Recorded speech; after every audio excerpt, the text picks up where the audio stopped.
social en nuestro país. Gracias, Katia, por estar con nosotros. ¿Cómo vamos? Cintia, Daniel, muchas gracias por la invitación y siempre abrirnos su espacio para poder difundir estos temas importantes que tenemos desde la organización.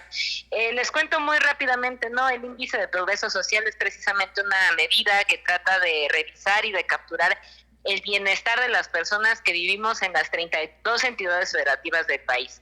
Es el cuarto año que estimamos precisamente este índice, y para 2021 encontramos que el puntaje nacional del IPS se estimó en 63 puntos de 100 posibles, es decir, pues si tomamos que el 6 es pasar de a poquito, pues avanzamos, ¿no? En este sentido.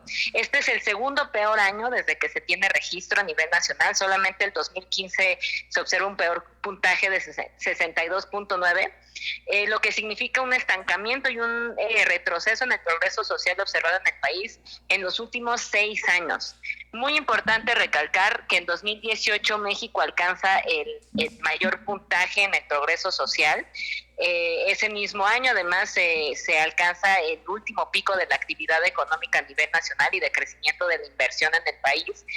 Y bueno, a partir de 2019, que sí observamos en el progreso social, también en la economía, un ligero estancamiento, un ligero retroceso, le sigue 2020 y 2021, ¿no? Los años impactados por la pandemia, en donde sí observamos disminuciones de mucha mayor magnitud en el progreso social, tanto a nivel nacional como a nivel entidad federativa. Comentar que entre 2020 y 2021, 24 entidades, es decir, más de 2/3 partes de las entidades sufrieron disminuciones en el puntaje de su IPS. Solamente 7 presentaron incrementos en su puntaje, y el estado de Coahuila, pues básicamente no presentó ningún cambio. Entonces, pues más o menos así vamos en cuanto al progreso social.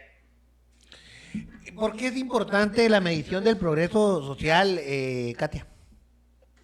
Bueno, precisamente consideramos que este índice, que esta medición es relevante, porque lo que buscamos capturar es ir más allá del PIB, es ir más allá de las variables de ingreso y gasto, no como las mediciones convencionales, y entonces capturar el bienestar y el bien vivir de las personas, ¿no? En este índice incorporamos variables que tienen que ver, por ejemplo, con nutrición y cuidados básicos, carencia por acceso a la alimentación, la razón de muerte materna, las tasas de mortalidades infantiles, la mortalidad por enfermedades infecciosas. También capturamos, por ejemplo, variables que tienen que ver con la calidad medioambiental, ¿no? El grado de presión del agua. Esta edición incorporamos, gracias a Energy and Data, las toneladas de emisiones de CO2 por generación eléctrica. En la dimensión de oportunidades, por ejemplo, capturamos la libertad personal y de elección, ¿no? La inclusión a distintas poblaciones y el acceso a educación superior. Entonces tratamos precisamente de conjuntar, de estimar y hacer accesible además en cuanto a la lectura de las estimaciones que presentamos, pues precisamente un indicador que sea comprensivo en esta parte del bienestar y el bien vivir de la población en México, y además poder capturarlo no solamente a nivel nacional, sino a nivel entidad federativa, y a partir de eso hacer una aproximación mucho más regional. Esto, lo de la pandemia, ahorita que lo citabas, Katia, y que fue, pues, si hablamos en lo general, ¿no? Un estancamiento o una paralización que se dio, pues no solo en nuestro país, ¿no? A nivel internacional, se dio un paso más fuerte o más redoblado para poder, pues, nivelar lo que sucedió en los casi 2 años de pandemia. Sí, precisamente en esta última medición todavía alcanzamos a capturar precisamente el golpe que la pandemia nos dejó, principalmente en materia de salud, ¿no? Las tasas de mortalidad se fueron para arriba, implicaron un retroceso muy importante, y vamos a empezar muy posiblemente, tanto en esta edición como en las que siguen, a capturar los efectos ya de mediano y de largo plazo que la pandemia seguramente va a tener. ¿A qué me refiero? Por ejemplo, a variables que tienen que ver con escolaridad, ¿no? Otras investigaciones, por ejemplo, del Centro de Estudios Espinosa Iglesias, han probado, y el argumento es que el rezago en aprendizaje no va a ser o no se va a ver de forma inmediata, sino que va a tardar entre 2 y 3 ciclos escolares en darse a conocer, ¿no? O en estimarse, vaya.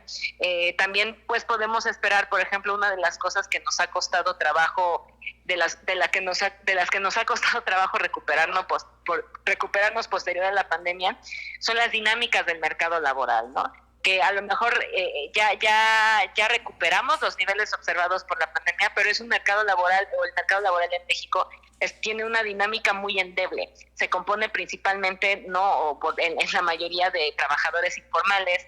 La informalidad tiene implicaciones, por ejemplo, precisamente en el acceso a atención médica, tiene menores prestaciones, tiene menores niveles de productividad y menores ingresos a corto y a largo plazo.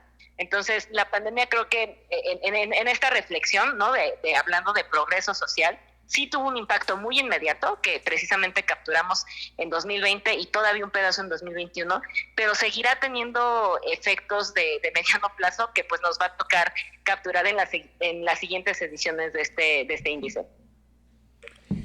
Pues ahí está. Muy bien, Katia, gracias, como siempre, muy interesantes los temas y muy importantes. Gracias a la coordinadora de datos de México, ¿cómo vamos?, por estar con nosotros. No, hombre, muchas gracias, y no me quiero ir sin dejar de mencionar que Sonora se posicionó en la posición 12 de 32 en progreso social, con un puntaje de 65.9, y está teniendo un desempeño deficiente si lo medimos o si lo comparamos con su nivel de PIB per cápita, que es de hecho el tercer mejor estado con PIB per cápita. No está logrando traducir, digamos, esa robustez económica que sí existe en el estado en progreso social para sus habitantes. Es el peor año desde que se tiene registro, además. Acá tienen otros datos, Katia. Bueno, pues aquí estaremos en México como vamos.mx para recordarles y enfatizar que es importante, no solamente el desarrollo económico, sino el bienestar y el progreso social de la población. Muy bien, pues muy agradecidos contigo, Katia, como siempre, por acompañarnos. No, hombre, muchas gracias por la invitación. Gracias, Katia, hasta pronto.